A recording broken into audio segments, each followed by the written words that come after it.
పరిశుద్ధమైన ఘనమైనటువంటి నామమునకు మహిమ కలుగునుగాక. హల్లెలూయా.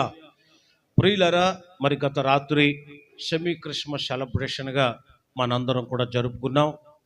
గత రాత్రి అంటే నిన్నటి వాతావరణం చూస్తే చాలా భయాందోళనగా అనిపించింది. ఒక పక్క చినుకులు, జల్లులు, దానికి తోడు విపరీతమైన చలిగాలి. ఆ వాతావరణం దేవుణ్ణి ఆరాధించడానికి కానీ ప్రభు యొక్క మందిరానికి వచ్చుటకు కానీ ఎంత మాత్రమునో అనుకూలముగా లేని ఆటంకం కలిగించేటువంటి వాతావరణం అయినను కూడా మీరందరూ గత రాత్రి ఇక్కడికి రావటం, ప్రభు సన్నిధిలో మరి ప్రార్థించటం, గత రాత్రి మన పిల్లలు వేసినటువంటి సాంస్కృతిక కార్యక్రమాల విషయంలో కానీ చాలా మంచి కార్యక్రమం, చాలా బాగా జరిగింది. మనం నూతనంగా ఏర్పడిన తర్వాత మొదటి క్రిస్మస్ సెలబ్రేషను అసలు ఎలా జరుగుద్దని నేను చాలా నీరసంగా వచ్చాను నిన్న నిజానికి. ఎందుకంటే ఒక పక్క వాతావరణం ఇలాగయింది.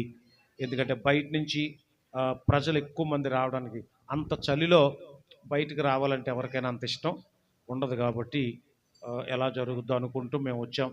అయిన ఈ సంవత్సరం వద్దనుకున్నాం. ఏదో పిల్లలు బలవంతం చేశారు, పిల్లలు ముచ్చట పడ్డారు అని పెట్టాం. వాతావరణం ఎలాగుంది ఎలాగా అనుకునే సమయంలో అనూహ్యంగా రాత్రి జరిగిన క్రిస్మస్ పండగ నిజంగా మన జీవితంలో మర్చిపోలేనిది. దేవునికి స్తోత్రం. రాత్రి అసలు నిద్ర పట్టలేదు.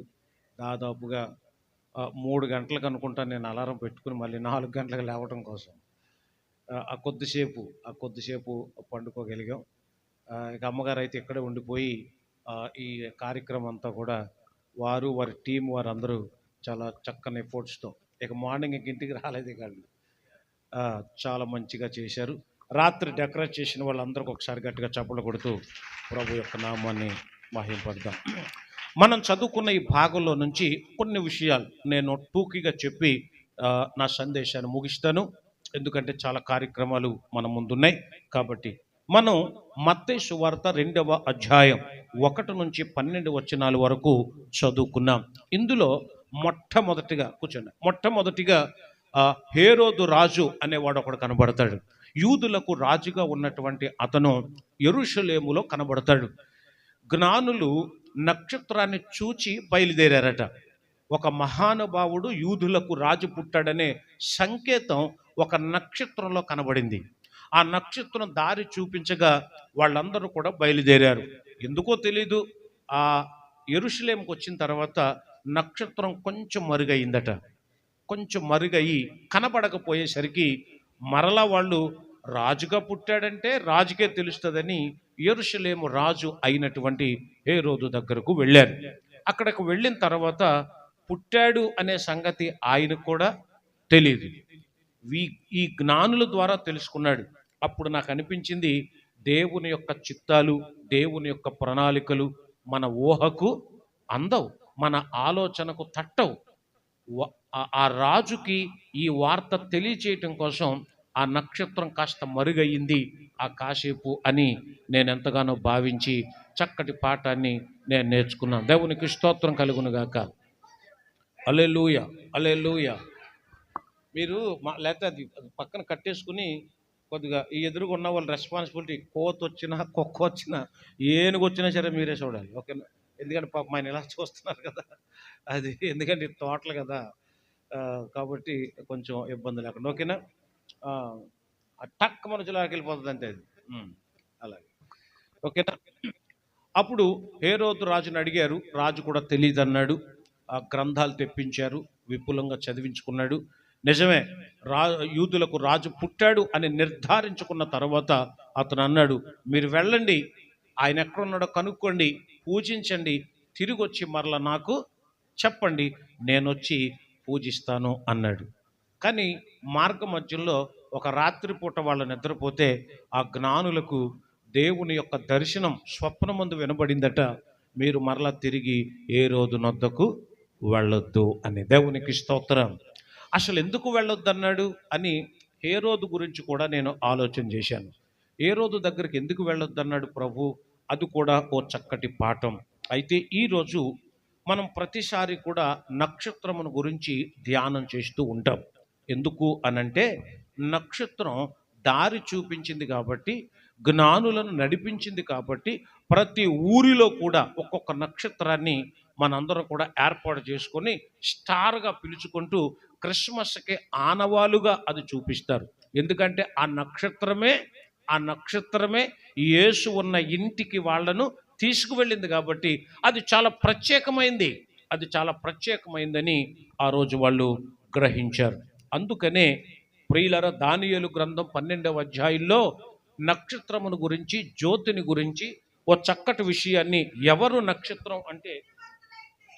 నక్షత్రం అంటే ఎవరో కాదు, మనమే అనే సంగతి తెలియచేయటానికి దేవుడు అక్కడ ఒక అద్భుతమైనటువంటి మాట రాయించారు. ఏంటో మాట అంటే, చాలామంది ఎవరో అన్యులు ఉన్నారు, చాలామంది ప్రభువుని ఎరుగని వాళ్ళు ఉన్నారు, యేసు ఎవరో తెలియని వాళ్ళు ఉన్నారు, నరకానికి వెళ్ళిపోతున్నారు. వెలుగేంటో తెలియదు, బ్రతుకేంటో తెలియదు, సంస్కారం అంటే ఏంటో తెలియదు, మంచి చెడు తెలియకుండా లోకములో, పాపములో, చీకటిలో విచ్చలవిడిగా జీవిస్తున్న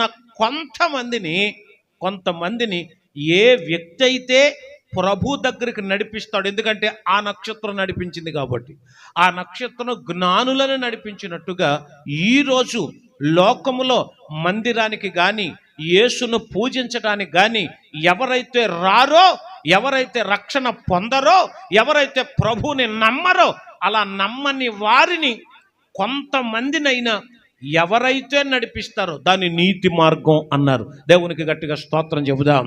ఆ నీతి మార్గమును అనుసరించేటట్లుగా కొంతమందిని గనక మనం అలా నడిపించగలిగితే మనందరము ఆకాశ నక్షత్రములను పోలి ఉంటామని. అక్కడ చాలా చక్కటి మాటది 3వ వచనంలో, దానియేలు గ్రంథం 12వ అధ్యాయం 3వ వచనం. బుద్ధిమంతులైతే ఆకాశ మండలములోని జ్యోతులను పోలిన వారై ప్రకాశించెదరు. నీతి మార్గమును అనుసరించి నడుచుకొనున్నట్లు ఎవరు అనేకులను త్రిప్పుదురో వారు నక్షత్రము వలె నిరంతరము ప్రకాశించెదరు. దేవునికి స్తోత్రం. హల్లెలూయా, హల్లెలూయా. సమయమిదే సంగమ సమయమిదే, చీయోనులో చేరుటకు సంగమ సమయమిదే, చీయోనులో చేరుటకు సంగమ సమయమిదే.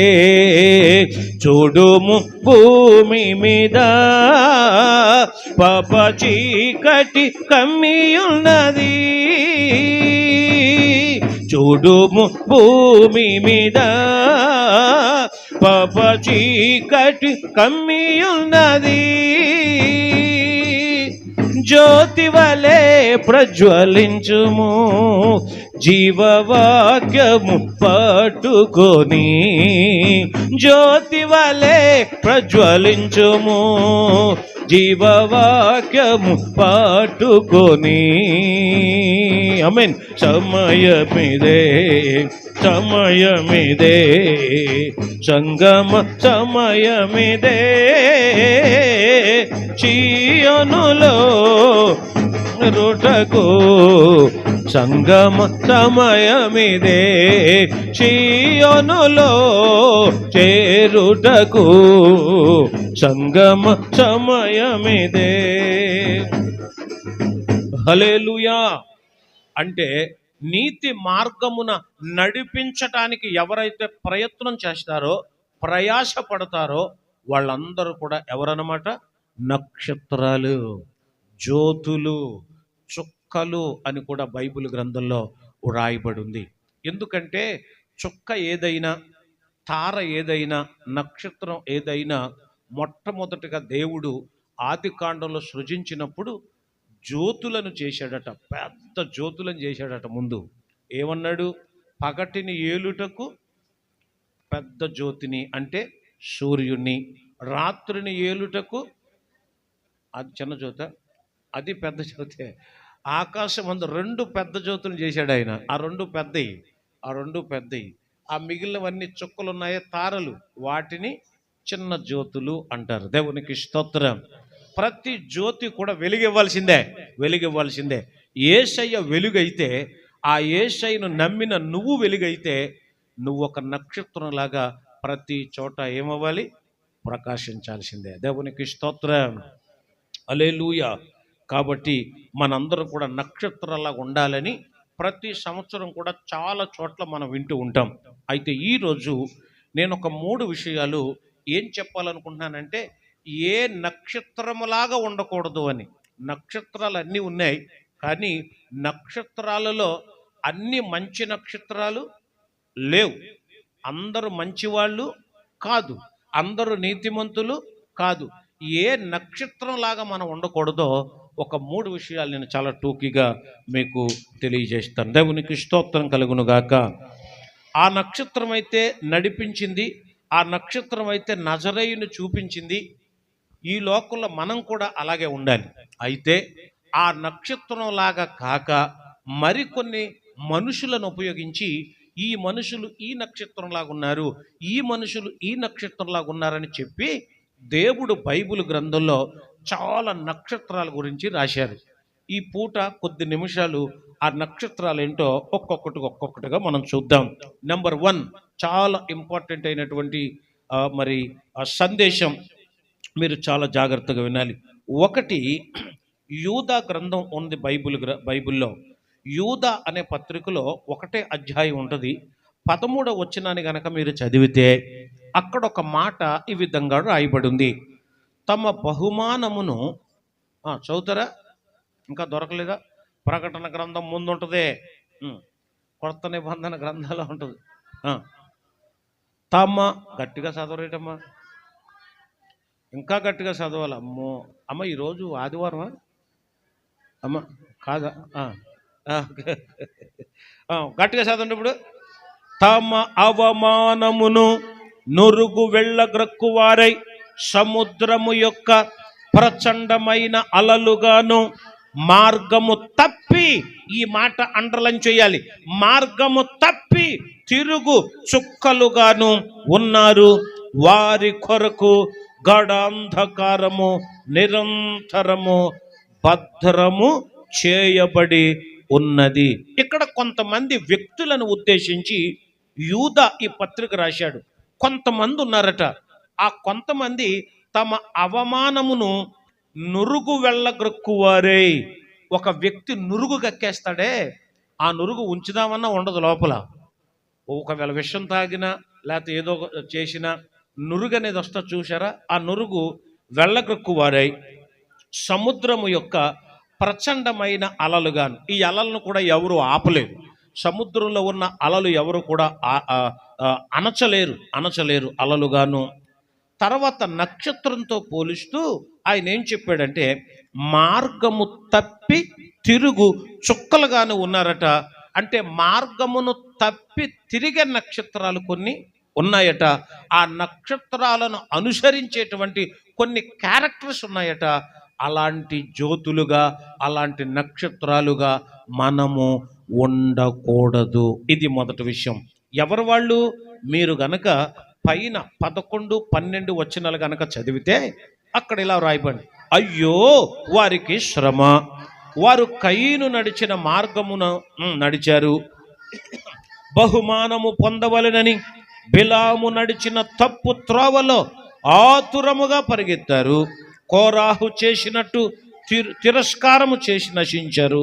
వీరు గాలి చేత ఇటు అటు కొట్టుకొని పోవు నిర్జల మేఘములుగాను, కాయలు రాలి ఫలములు లేక 2 మారులు చచ్చి వేళ్లతో పెళ్ళగింపబడిన చెట్లుగా ఉన్నారట. దేవునికి స్తోత్రం.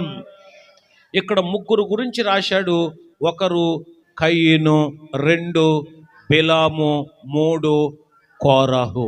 ఈ 3 మార్గమును తప్పి తిరిగే చుక్కలు, మార్గమును తప్పి తిరిగే నక్షత్రాలు. ఆ 3 కోసం వాక్యం చెబుతుంది, గాఢాంధకారము ఏమైందట? కాచుకొని ఉంది. నరకం ఎదురు చూస్తుంది వాళ్ళ కోసం. ఎందుకంటే ఓ మందిరం ఉంటుంది, ఓ సేవకుడు ఉంటాడు, ఓ పద్ధతి ఉంటుంది, ఒక ఏమంటారు, కొన్ని సంప్రదాయాలు ఉంటాయి, కొన్ని నియమాలు ఉంటాయి, నిబంధనలు ఉంటాయి. ఈ నిబంధనలు మాకొద్దు, ఈ నియమాలు మా వల్ల కాదు అని మార్గమును తప్పేటువంటి నక్షత్రాలు వీళ్ళందరూ కూడా. దేవునికి స్తోత్రం, హల్లెలూయా. ఇన్ని మేము చేయలేం, ఇలా ఉండలేం, దేవునిలో ఉండలేం అని కొంతమంది మార్గమును తప్పేస్తున్న వాళ్ళు ఉన్నారు.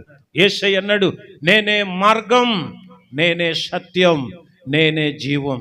యేసయ్య మార్గం మనకు మంచిని చూపిస్తుంది, మంచి త్రావులో నడిపిస్తుంది. ఆ మార్గం వద్దు అని, ఆ మార్గం కాదు అని వాక్యానుసారంగా నడవటం చేతకాని వాళ్ళు, నడవడానికి ఇష్టం లేని వాళ్ళు మార్గమును తప్పి వాళ్ళ ఇష్టారాజ్యంగా తిరిగేస్తారంతే. వాళ్ళకు అనుకూలమైనటువంటి బోధలను ఏర్పాటు చేసుకుని నాశనమునకు వెళతారట. అలాంటి వారి కోసం గాఢాంధకారము ఏమైందట, కాచుకొని కూర్చుంది. ఈ మాట విన్న తర్వాత మాట్లాడకూడదు, అమ్మాయి హలో మాట్లాడకూడదు, మీరు ఎవరేం రాయకర్లేదు ఈరోజు, ఓకేనా, మీరేం రాయకర్లేదు. వాళ్ళందరి కోసం గాఢాంధకారము కాచుకొని ఉంది. అంటే నరకం ఉంది. చాలా మందికి తెలీదు. మంచి భక్తి చేస్తూ చేస్తూ పడిపోతే, కయీనికి చాలా మంచి ఆధిక్యత. అంటే తల్లిదండ్రుల కడుపున పుట్టిన మొట్టమొదటి మానవుడు, మొదటి సంతానం, ఆది దంపతులకు పుట్టిన మొదటి సంతానం ఆయన. ఎంత గొప్పగా ఉండాలి అంటే, జ్యేష్ఠుడు ఆయన, ఎంత బాగుండాలి. కానీ అతడు తమ్ముడి మీద అక్కసు వెళ్ళగక్కి తమ్ముడిని నరహత్య చేసి దేవునికి వ్యతిరేకమైన పాపం చేశాడు. అందుకనే మొదటి కుమారుడే ఉండాల్సినటువంటి అతను, ఆశీర్వాదకరంగా ఉండాల్సినటువంటి అతను మొదటి నరహంతకుడిగా చరిత్రలో నిలిచిపోయాడు. ఇప్పుడు కయీను మార్గులు మీరు ఎవరు వెళ్ళకండి అని దేవుడు చెబుతున్నాడు. తర్వాత బిలాము ఒక ప్రవక్త, బిలాము ఒక సేవకుడు, బిలాము ఒక యాజకుడు. అతను కూడా దేవుని ప్రజలను శపించడానికి లంచం తీసుకున్నాడట. ఆ రోజుల్లో ప్రవక్త నోట మాట ఏదొస్తే అది కీడైనా సరే మేలైనా సరే, అందుకనే ప్రవక్తలకు అత్యంత భయభక్తులు చూపిస్తూ ఉండేవాళ్ళు. ప్రవక్తల కాళ్ళు పట్టుకునేవాళ్ళు, ప్రవక్తల యొక్క పాదములకు దండం పెట్టుకునేవాళ్ళు. ఎందుకంటే అతని నోట శుభవచనమే రావాలి తప్ప అశుభవచనం వచ్చింది అంటే అది జరుగుద్ది. అది నమ్మిన రాజు దేవుని ప్రజలను దేవుని సేవకునితోనే శపించాలని ఒక కుయుక్తి పన్ని అతడు పంపించాడు. అయితే దేవుడు ఆశ్చర్యకరుడు, అద్భుతకరుడు. బిలాము నోట నుంచి వచ్చే ప్రతి మాటను దీవెనగా మార్చేశాడట. గట్టిగా చప్పట్లు కొడుతూ ప్రభు యొక్క నామమున. దేవుని ప్రజలను ఎవడైనా శపించాలనుకుంటే, ఎవడైనా పాడు చేయాలనుకుంటే వాడే పాడవుతాడు తప్ప ఆ దేవుని ప్రజలకు ఏమీ కాదు. అంతే. అది మనం అనుభవిస్తున్నాం, చాలామంది జీవితాల్లో చవి చూస్తున్నాం. కాబట్టి ఆ కయీనులాగా కానీ, తర్వాత ఎవరు బిలాములాగా కానీ, తర్వాత కోరాహు కూడా ఇక్కడ రాశారు. మార్గమును తప్పి తిరిగే నక్షత్రాలు ఎవరంటే వీళ్ళ ముగ్గురే. వీళ్ళ ముగ్గురు గురించి బైబిల్లో చాలా చక్కగా రాశారు. సంఘాన్ని విడగొట్టడం, కుటుంబాలను విడగొట్టడం, రెండు ముక్కలు చేయటం, ఆధిపత్యం కోసం ప్రాకులాడటం, అధికారం కోసం ప్రాకులాడటం కోరాహు లక్షణం. కానీ తన భార్య సుబుద్ధి గలది. దేవునికి స్తోత్రం. భర్తను ఒక పక్క గౌరవిస్తూనే, భర్తను ఏ విధంగా మరి ఎలా దండించిందో తెలీదు, ఏం చేసిందో తెలియదు, కానీ తన భర్త యొక్క పాపం, తన భర్త యొక్క శాపం తన పిల్లల మీదకు తన మీదకు పడకుండా ఆ తల్లి చాలా జాగ్రత్త పడింది. అందుకనే గుణవతి అయిన భార్య దొరుకుట అరుదు అన్నాడు. గయ్యాళ్ళు అయితే ఎక్కడ పడితే అక్కడ దొరుకుతారంట, బోల్డ్ మంది ఉంటారంట గయ్యాలు. కానీ గుణవతులు మాత్రం ఎక్కడో 100కి 1,00,00,000కి ఎక్కడో ఒకరు ఉంటారని అర్థం దాని మీద. అదే గయ్యాలు కావాలంటే ఈదులో బయలుదేరండి, సాయంకాలం పూట చూడండి, ఎక్కడ పడితే అక్కడ ఉంటారు గయ్యాలు కదా. కానీ ప్రభు మనలను నీతిమంతులుగా ఉండమన్నాడు. కాబట్టి మార్గము తప్పి తిరిగే నక్షత్రములాగా మనము ఉండకూడదు. ఇది నెంబర్ 1. నెంబర్ 2, త్వరగా చెప్పేస్తాను నేను అమ్మ, త్వరగా చెప్పేసి నా సందేశం ముగిస్తాను. రెండవది ప్రకటన గ్రంథం 8వ అధ్యాయం 11వ వచనంలో ఇంకొక మాట ఈ విధంగా రాయబడింది. ఆ నక్షత్రమునకు మాచిపత్రి అని పేరు, అందువలన నీళ్లలో 3వ భాగము మాచిపత్రి ఆయను. అంటే నీళ్లు చేదైపోయినందున వాటి వలన మనుషులలో అనేకులు చచ్చిరి. ఇది ప్రకటన గ్రంథంలో రాయబడింది. ప్రకటన గ్రంథం అనగా భవిష్యవాణి అంటాం. దీన్ని ఎస్కటాలజీ, మర్మములతో కూడిన గ్రంథం అని అంటారు. త్వరలో జరగబోతున్నటువంటి విషయాలు అందులో రాయబడ్డాయి. ఇప్పటి వరకు జరిగిన శ్రమలు ఒక ఎత్తైతే 7 ఏండ్ల మహాశ్రమల కాలం ఒకటి రాబోతుందని, ఆ మహాశ్రమల కాలంలో ఇప్పటి వరకు చూడనటువంటి అత్యంత కఠినమైన శ్రమలు భూమి మీద ఉన్న మనుషులు అనుభవిస్తారు అని వ్రాయబడింది. అయితే అప్పుడు ఒక నక్షత్రమునకు మాచిపత్రి అని పేరు పెట్టారట. ఒక నక్షత్రమునకు అక్కడ అధికారం వచ్చింది. ఆ నక్షత్రం ఏం చేసిందంటే నీటిలో పడిందట. నీటిలో పడగానే 3వ భాగము నీటిని అంతటిని కూడా ఏం చేసిందట, చేదుగా చేసిందట. అంటే దాన్ని చేదైన నక్షత్రం అన్నారు. ఏ నక్షత్రం అన్నారు? చేదైన నక్షత్రం అన్నారు. ఇది ఇంకా మనం చేదైన నక్షత్రం అంటే మంచి నీళ్లను చేదు నీళ్లుగా మార్చేస్తారు. చేదు నీళ్లలో చేపలు కానీ, చేదు నీళ్లు తాగి మనుషులు కానీ బ్రతకలేరు. అందుకని చచ్చిపోయారట, చాలామంది చనిపోయారట. 10వ వచనాన్ని చదివితే, 3వ దూత బోర ఊదినప్పుడు దివిటి వలె మండుచున్న యొక్క పెద్ద నక్షత్రం ఆకాశం నుండి రాలి నదుల 3వ భాగము మీదను పడేను అన్నారు. పడ్డారు అంటే అక్కడ ఒక్కొక్క బూర 7 బూరలు, 7 దూతలు, 7 మర్మాలు చాలా పరిశుద్ధ గ్రంథంలో, ప్రకటన గ్రంథంలో ఉంటాయి. అందులో ఒక భాగం అన్నమాట ఇది. నీరును చేదుగా మార్చేసే మాచిపత్రి అంటే చేదైన నక్షత్రం అని దీని అర్థం. దీన్ని మనం ఇంకా సులభంగా అర్థం చేసుకోవడానికి నూతన నిబంధన గ్రంథంలో పౌలు గారు ఒక అద్భుతమైన మాట హెబ్రీయులకు రాస్తూ 12వ అధ్యాయం 15వ వచనంలో ఒక మాట చెప్పాడు. మీలో ఎవడైనను దేవుని కృపను పొందకుండా తప్పిపోవునేమో అనియు చేదైన వేరు, ఆ మాట అండర్లైన్ చేయాలి, చేదైన వేరు ఏదైనను మొలిచి కలవరపరచుట వలన అనేకులు అపవిత్రులై పోవుదురేమో అనియు ఒక పూట కూటి కొరకు తన జ్యేష్ఠత్వపు హక్కును అమ్మి వేసిన ఏ షావు వంటి భ్రష్టుడైన వ్యభిచారి అయినా ఉండునేమో అనియు జాగ్రత్తగా చూచుకొనుడి. మనం చాలా జాగ్రత్తగా ఆరాధన చేస్తున్నాం, చాలా మంచిగా చేస్తున్నాం. మనకంటూ కొన్ని క్రమాలు ఉన్నాయి, మనకంటూ కొన్ని మంచి అభిప్రాయాలు ఉన్నాయి. వీటిలో చేదైన వేరెవడో వేశాడు అనుకోండి, చెడగొట్టడానికి ఏమీ లేదు. చెడగొట్టడానికి నీకు బాగు చేయటం రాకపోతే మౌనంగా ఉండాలి తప్ప చేదైన వేరు వేయకూడదు, చెడగొట్టకూడదు. కూసే గాడిదొచ్చి మేసే గాడిదని చెడగొట్టింది అన్నట్టు కదా.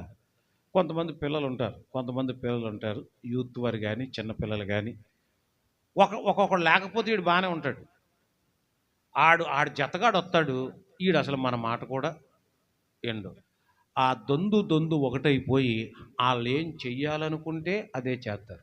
మనం ఏదైనా చెబితే ఎన్నట్టే నటిస్తారు, మళ్ళీ ఎన్నట్టే నటిస్తారు. అయ్యి బాబు వీడికి మారు మనసు వచ్చేసింది, ఈ పిల్ల ఈ దెబ్బతో మారిపోద్ది అనుకుంటాం.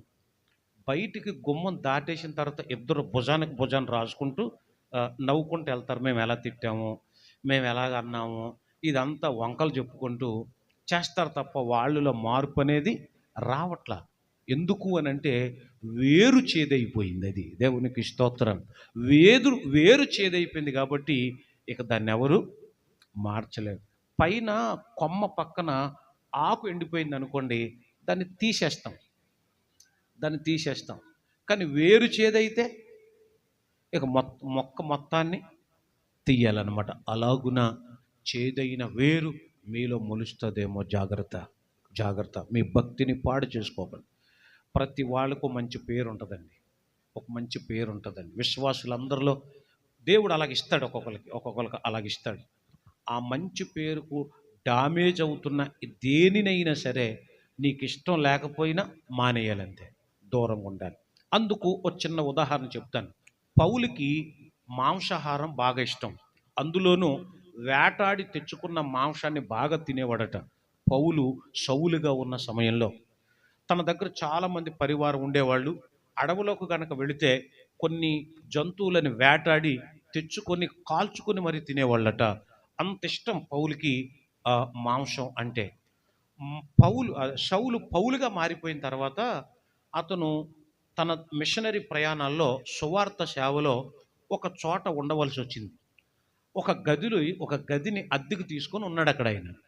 ఆ అద్దెంట్లో ఒక్కడే ఉంటే అద్దె ఎక్కువ అవుతుంది కాబట్టి ఇద్దరుంటే షేర్ చేసుకుంటారు కదా. పాపం ఇప్పట్లాగే ఆయన కూడా అప్పుడే ఆలోచించి, సరే ఒక స్నేహితుడు దొరికితే బాబు మన ఇద్దరం కలిసి అద్దె కట్టుకుందామని వాళ్ళిద్దరు ఒక గదిలో ఉన్నారట. గదిలో ఉంటే అతనేమో శాకాహారి, మాంసం తినడం. పౌలేమో మాట్లాడడం లేదు మీరు, మాంసాహారి. ఆయన ఏమో శాకాహారి అంటే రేపు మాంసం పెట్టరేమో అనుకుంటున్నారు మీరు. కాదు, జనవరి 1కి మనకి ఖచ్చితంగా వేయాల్సిందే. అసలు వేయాల్సింది, ఇంక అందులో ఏ తేడా లేదు. దేవునికి స్తోత్రం. అప్పుడు పౌలు మాంసం వండుకుంటున్నాడంట, ఆయనేమో ఆకుకూరలు వండుకుంటున్నాడట.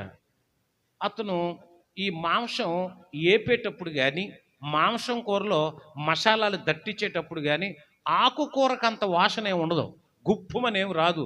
ఆకుకూరలు సప్పగా ఉంటాయి కదా, అందుకని అవి ఎక్కువ మంది ఇష్టపడరు. అదే మాంసం కూర అయితే అసలు అది ఉడకబెడుతుంటే, అసలు అది ఏపుతుంటే, అసలు అది ఫ్రై చేస్తుంటే, దాని మీద ఉప్పు జల్లుతుంటే, కారం జల్లుతుంటే, మిరియాలకు పొడి జల్లుతుంటే, ఆ వాసనకి ఆ స్మెల్కి ముక్కు ధమనులు పగిలిపోతుంటే ఇప్పుడే తినేయలరా అన్నంతగా అనిపిస్తుంది. తినేవాళ్ళకి అలా ఉంటుంది. మరి తినలేనోడికి ఏమో అనిపిస్తుంది. ముక్కు మూసుకున్నాడట తన స్నేహితుడు. తన గదిలో తనతో పాటు ఉన్న ఒక అతను ముక్కు మూసుకున్నాడట. ఏమైంది అంటే, సారీ సార్, నేను మాంసం తిన్ను, నాకు ఆ వాసన కూడా నాకు ఇష్టం ఉండదు అంటే వెంటనే పౌలు అవాక్కయ్యాడు. దేవుని యొక్క వాక్యం చెప్పింది, నిన్ను వలె నీ పొరుగువారిని ప్రేమించాలి. నీకు అభ్యంతరకరం లేకపోతే నీ పొరుగువాడికి అభ్యంతరకరం ఏదైతే అది నువ్వు మానాలి. ఇది భక్తి చేసే ప్రతి వాడు చేయాల్సిన ఒక మంచి పని. వెంటనే పౌలు డిసైడ్ అయిపోయాడు, నా తోటి స్నేహితుడు నేను మాంసం తినడం వల్ల ఇబ్బంది పడుతున్నాడు కాబట్టి అసలు ఇక ఎప్పటికీ నేను ఈ మాంసాన్ని తినను అన్నాడండి. గట్టిగా చప్పట్లు కొడుతూ ప్రభు యొక్క నామాన్ని మహిమపరుద్దాం. హల్లెలూయా. మన ఇంటికి ఎవరైనా మాంసం తినలేనోడు ఒక 4 రోజులు ఉన్నాడు అనుకోండి, ఒక రోజు అయితే మానేస్తాం, 2 రోజులు అయితే మానేస్తాం. ఒక 4 రోజులు ఉన్నాడు అనుకోండి మన ఇంట్లో, మాంసం కూర వండకుండా ఉండగలరా మీరు? చెప్పాలి, మాట్లాడాలి మీరు. మాంసం కూర వండకుండా ఉండగలరా? బుధవారం రాత్రి నుంచే మొదలవుద్ది మనకి, లేదంటే శనివారం రాత్రికే అయ్యి బాబు ఎప్పుడు వెళ్తాడు ఆయన మాంసం తినట్లేదు అని అనుకుంటాం. ఒకరికి అభ్యంతరం. ఇది మాంసం కూర లేకపోతే తినేది కాబట్టి నేను ఏదో సరదాగా చెప్పాను మీకు అందరికీ. So think about your character. మీ ప్రవర్తన గురించి. నీ ప్రవర్తన ఇలా చేయటం, ఇలా ఉండటం కొంతమందికి ఇబ్బంది అవుతుంది, మానేయటం భక్తి మార్గం. దేవునికి స్తోత్రం. నువ్వు అలా మానట్లేదు అని అంటే ఎవడేమనుకుంటే నాకు ఎందుకండి, నా మార్గం నాదేనండి అనే తెక్క కలిగిన వాళ్ళు కొంతమంది ఉంటారు. ఇలాంటి వాళ్ళనే చేదైన వేరు అన్నారు. దేవునికి స్తోత్రం. అలాంటి చేదు వేరులు మన సంఘంలో నుంచి దేవుడు ఏరి పారేయునుగాక. చేదైన వేరును దేవుడు తొలగించునుగాక.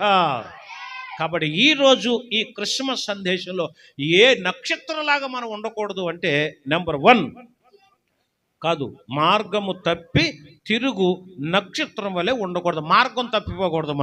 మన సంఘ మార్గం తప్పకూడదు, మన క్రమ మార్గం తప్పకూడదు, మన నీతి తప్పకూడదు.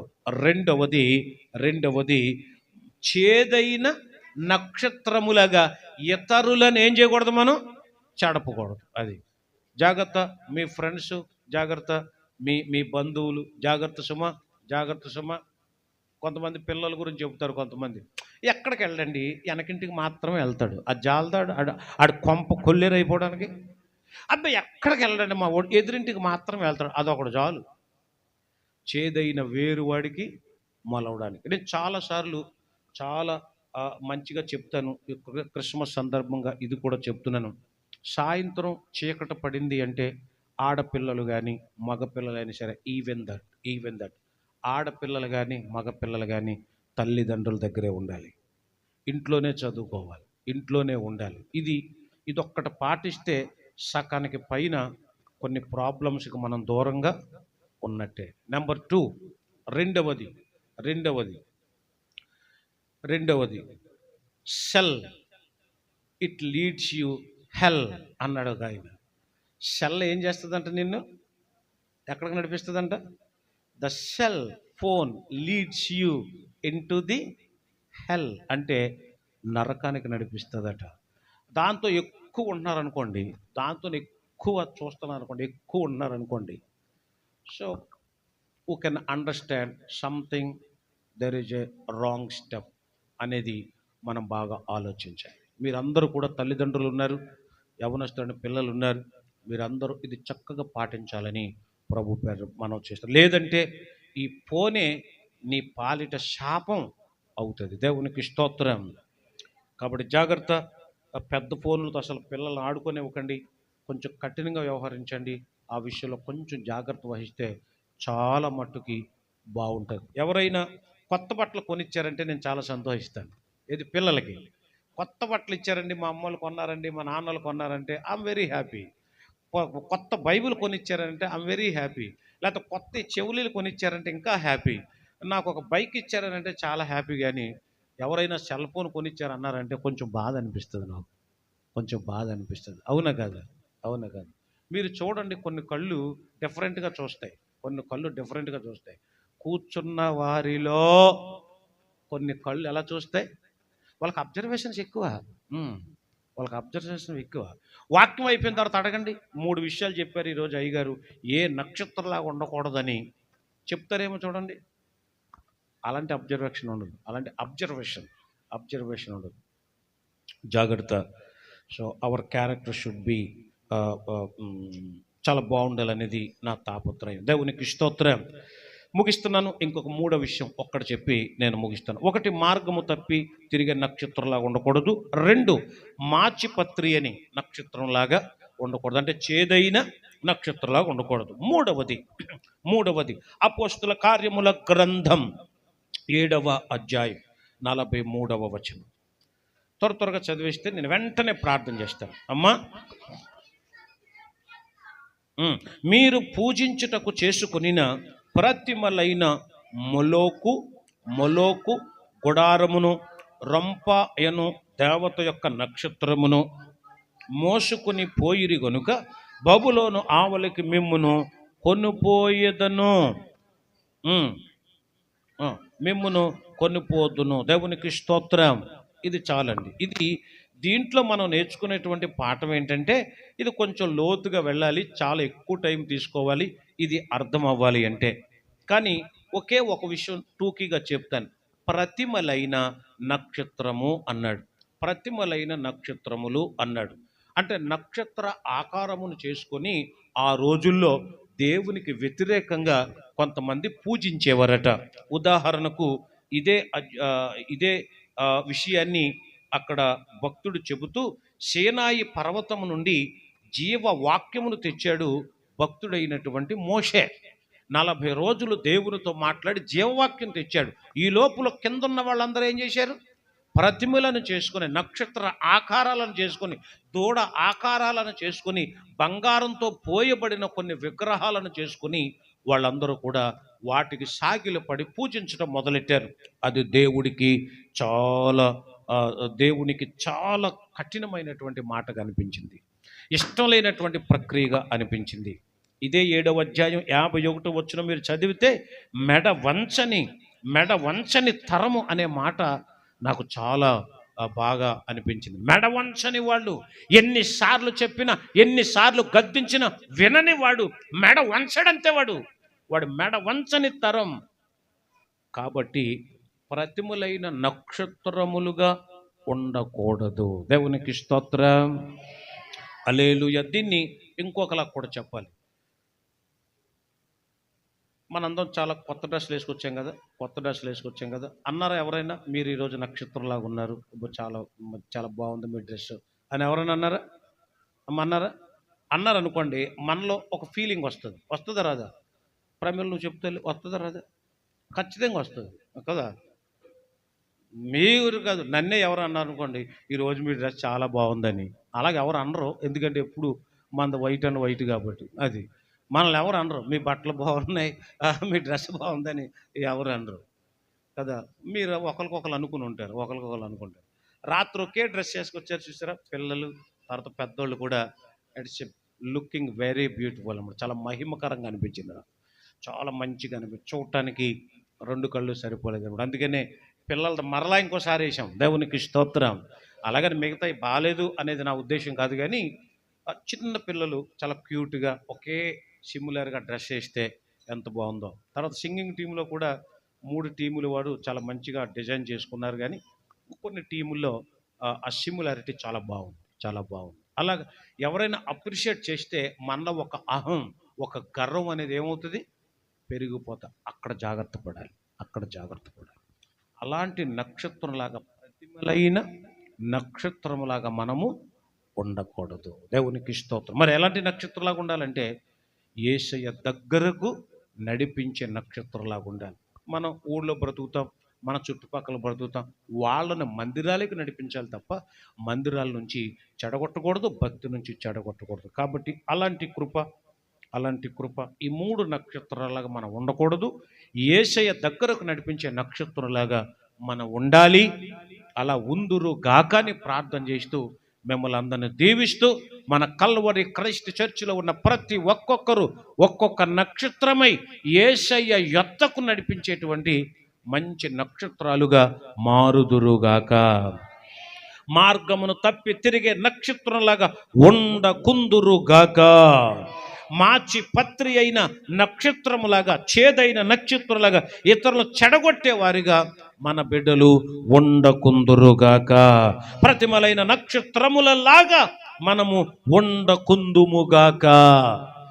ప్రార్థన చేసుకుందాం. తలలు వంచి కళ్ళు మూసుకొని ప్రార్థనలో ఏకీభవించండి. ప్రార్థన చేసుకుందాం. అందరూ కూడా తలలు వంచి కళ్ళు మూసుకొని ప్రార్థించండి. ఈ క్రిస్మస్లో మనం నేర్చుకున్న క్రిస్మస్ సందేశం ఒకటే, ఏ నక్షత్రంలాగా మనం ఉండకూడదు, పలానా నక్షత్రంలాగా ఉండకూడదని 3 విషయాలు నేర్చుకున్నాం. వాటి కోసం ప్రార్థిద్దాం. ఒక్కసారి దయచేసి లేచి నిలబడితే చాలా బాగుంటుంది. తర్వాత ఎలాగ మరలా మనం కూర్చుంటాం. ఒక్క నిమిషం అమ్మ, ఒక్క నిమిషం లేచి నిలబడేలాగా కొంచెం ప్లాన్ చేయండి. అందరూ ఒక్క నిమిషం నిలబడదాం, తర్వాత మరలా కూర్చుంటాం చాలాసేపు. కాబట్టి ఒక్క నిమిషం లేచి నిలబడదాం. హల్లెలూయా, హల్లెలూయా, హల్లెలూయా, హల్లెలూయా, హల్లెలూయా, హల్లెలూయా.